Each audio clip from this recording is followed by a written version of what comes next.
როდესაც კონკრეტულ ჩანაწერში ვიმყოფებით, მაგალითად ეს lead-ის ჩანაწერი არის, როცა აქ ვიმყოფებით, დავინახავთ, რომ ესე იგი მოდული შედგება ჩანაწერებისგან და ჩანაწერი შედგება ველებისგან. როგორც აი Excel-ში რო წარმოვიდგინოთ, ყოველი ხაზი, აი ესეთი ყოველი ჰორიზონტალური ხაზი, rows, რასაც ვეძახით, ცალკე ჩანაწერად რო ფიქსირდებოდეს. იგივე პრინციპი არის აქაც. ოღონდ განსხვავება რაში არის? ეს ბევრად უფრო მოქნილი მრავალფუნქციური არის, ამაზე არ ვისაუბრებ, მაგრამ აქ ჩანაწერებში როგორც Excel-ში ამოდროულად შეიძლება რომ ფორმატი განსხვავდებოდეს ველების. მაგალითად, აი ეს არის კონკრეტულად თარიღის ფორმატი, ხო, სადაც თარიღი მაქვს და კონკრეტული საათი. მაქვს ასევე სხვადასხვა ტიპის ველები შეიძლება მქონდეს, მაგალითად, მეილი, ტელეფონის ნომერი, რაღაც კონტაქტი, სხვადასხვა ტიპი, აი მაგალითად, ახლა მე საკუთრეს როდესაც ვირჩევ, მე სისტემური users ვირჩევ აქ. რაც რა თქმა უნდა Excel-ში ასეთი არ იქნება თავის მოცემულობიდან გამომდინარე, მაგრამ აქ შემიძლია რომ ესეთი რაღაცები მქონდეს. გარდა ამისა, შიგნით, ამ ველების გარდა, მაქვს კომენტარები და სხვადასხვა დაკავშირებული მოდულები.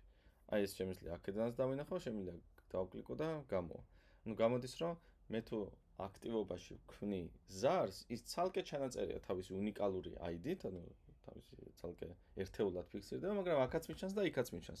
და როდესაც მე ამ ზარის ჩანაწერს ვქმნი ან ნებისმიერ სხვა აქტივობას, მე აქ შევამჩნევ იმასაც, რომ ყველა ამ ჩანაწერს თავისი სპეციფიური ველები აქვს. მაგიტო თემატურად არის ეს ყველაფერი გაყოფილი და მოდულებიც თემატური არის და ჩანაწერებში შესაბამისი ველები არის, რომელიც მე ამ თემატიკის აღსაღრიცხად მჭირდება. ხო, ამიტომ თუ სადმე რომელიმე ველში რაღაცის დამატება მოგინდათ, უნდა დაფიქრდეთ რაზე. რა სახის ინფორმაციის დამატება მინდა? მაგალითად, მინდა პოზიცია დავამატო. და უნდა დავფიქრდეთ, რომ ეს მნიშვნელობები ამ ველში დაჯგუფებადი არის თუ არ არის დაჯგუფებადი. ეხლა რაში არის განსხვავება? თუ დაჯგუფებადი არის და თქვა 5 პოზიცია არსებობს და მაგ 5 პოზიციას შევიყვან, ხო, მაშინ უფრო მარტივია, იმიტომ რომ რეპორტინგშიც გამომიჩნდება და არც შემეშლება. ანუ მე რო ხელით ჩავწერო, თქვა მეორე ვარიანტი რო ღია ტექსტური ველი იყოს, მე რო ხელით ჩავწერო, შეიძლება ზოგან 100 შემეშალოს, შეიძლება რაღაცა თქვა წერტილი დავსვა ან არ დავსვა წერტილი, მოკლედ ყოველი განსხვავებული მნიშვნელობა განსხვავებულ ჯგუფს შექმნის. ამიტომ ვაკეთებთ ჩამონათვალის ტიპის ველებს, რომ ჩვენს დაზღვეული ვართ და რეპორტინგიც კარგად მუშაობს. ფილტრაციის დროსაც ადვილი არის მოხმარება.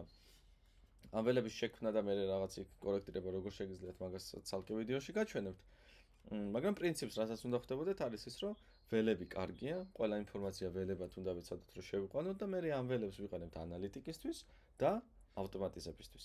ამიტომ ვცდილობთ, რომ ჩამონათვალის ტიპის და ასეთი ფორმატირებული თარიღის ტიპის ველები იყოს, იმიტომ რომ მე მაგათი მართვა უფრო ადვილი არის.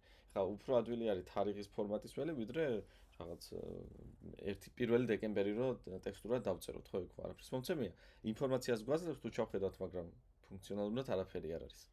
ამიტომ დავაკვირდეთ, რომ ველებში უნდა შევიყვანოთ ინფორმაცია და ისინი სწორად ფორმატირებული უნდა იყოს. თუ ხო, ველებთან დაკავშირებით რაღაცების დამატება, კითხვები გაქვთ ან დახმარება გჭირდებათ, ვიდეოს აღწერაშია საკონტაქტო მონაცემები.